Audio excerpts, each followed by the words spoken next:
जय जय श्री राधे। ओम नमो भगवते वासुदेवाय। ओम नमो भगवते वासुदेवाय। ओम श्री गणपतये नमः। श्री सरस्वत्यै नमः। महाबली वीर हनुमते नमः। कैसे हैं बंधु आप सब? आशा है आप सब कुशल मंगल से होंगे। आज हम श्रीमद् भगवत गीता में भाग 3 में प्रवेश करते हैं। भगवान की परा और अपरा शक्ति क्या है, इस विषय पे हम चर्चा करेंगे।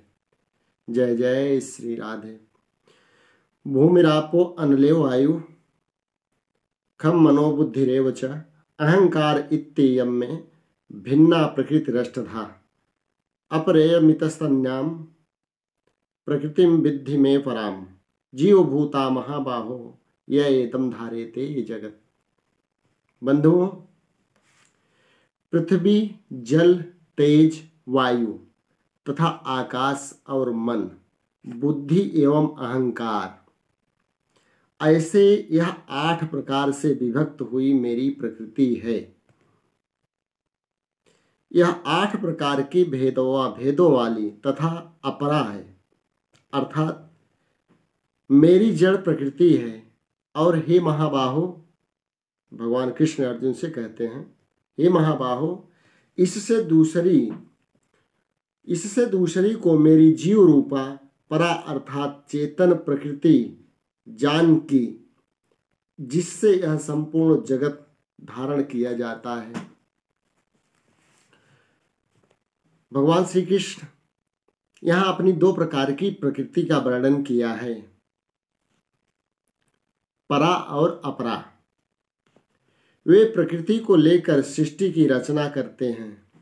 जिससे प्रकृति को लेकर रचना करते हैं वह है उनकी अपरा प्रकृति, एवं जो उनका ही अंशरूप जीव है उसे भगवान परा प्रकृति कहते हैं। अपरा प्रकृति निकृष्ट, जड़ और परिवर्तनशील है तथा परा प्रकृति श्रेष्ठ, चेतन और अपरिवर्तनशील है। भगवान की परा प्रकृति द्वारा ही यह संपूर्ण जगत धारण किया जाता है। प्रवृत्ति और रचना यह अपरा प्रकृति है। प्रवृत्ति और रचना यह अपरा प्रकृति है। अष्टधा प्रकृति है, जिसमें कि पंच महाभूत एवं मन, बुद्धि तथा अहंकार, इन 8 चीजों का समावेश होता है। भगवान का ही अंश जीव परा प्रकृति है। अपरा प्रकृति जीव को परमात्मा से भिन्न दिखाती है, जबकि परा प्रकृति जीव को परमात्मा से एक रूप करने वाली है। जैसे सुबह नींद में से उठकर सबसे पहले मैं हूं, ऐसी स्मृति उत्पन्न होती है, यह है परा प्रकृति। फिर वृत्ति उत्पन्न होती है कि मैं अमुक जगह पर हूं, मैं सोया था, मैं अभी जागा हूं, मुझे यहाँ जाना है, मुझे यह करना है, मुझे यह पाना है, आदि आदि वृत्ति रूप अहंकार अपरा प्रकृति है। जो जीव भूता प्रकृति हैं, जो अपरिवर्तनशील एवं चेतन हैं, वही भगवान की परा प्रकृति है। जीव की बाल्यावस्था बदल जाती है, किशोरावस्था भी बदल जाती है, जवानी भी बदल जाती है, बुढ़ापा भी बदल जाता है, एवं मौत के बाद नया शरीर प्राप्त हो जाता है। कई बार ऐसे शरीर बदलते रहते हैं।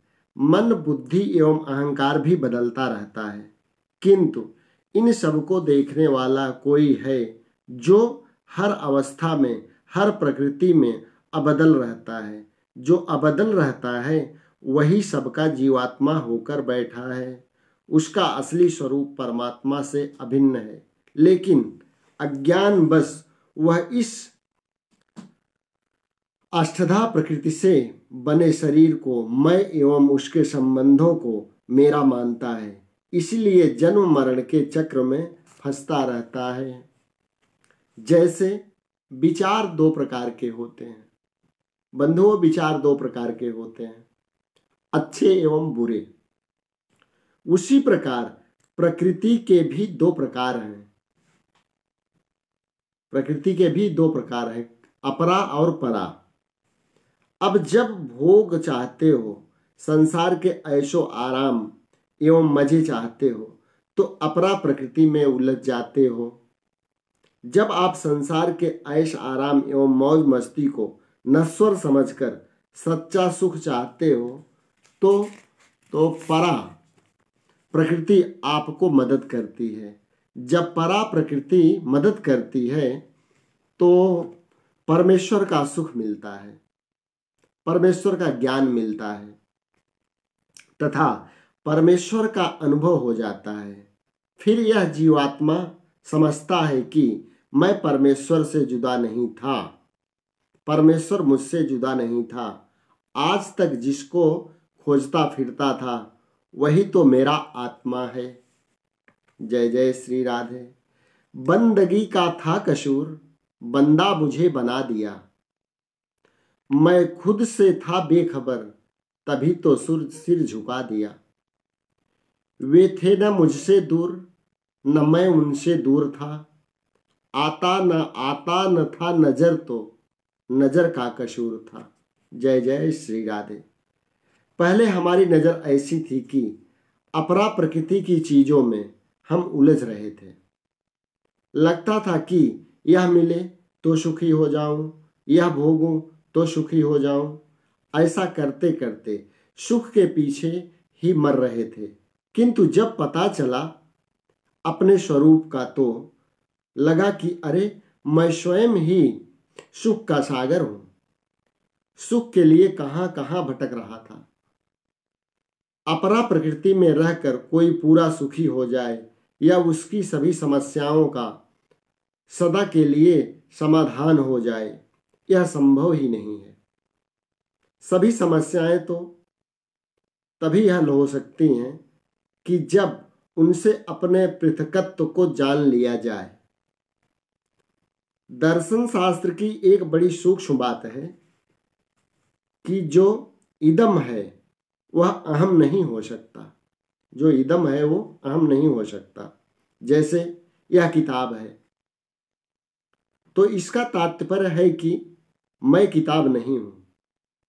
इसी प्रकार यह रुमाल है, तो मैं रुमाल नहीं हूं।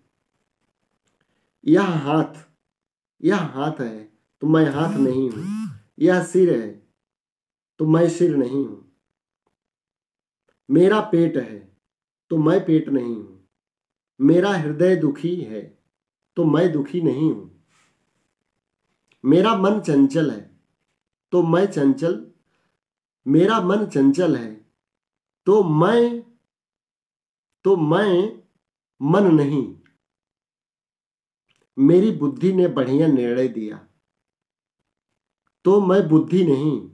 इससे यही सिद्ध होता है कि आप इन सबसे पृथक हो। यदि इस पृथकत्व को नहीं जाना और अष्टधा प्रकृति के शरीर को मैं और मेरा मानते रहे, तो चाहे कितनी भी उपलब्धियां हो जाए, फिर भी मन में और पाने की और जानने की इच्छा बनी रहेगी एवं मिली हुई चीजें छूट न जाए, इस बात का भय बना रहेगा। पृथकत्व को यदि ठीक से जान लिया, तो फिर आपका अनुभव एवं श्री कृष्ण का अनुभव एक हो जाएगा। जय जय श्री राम।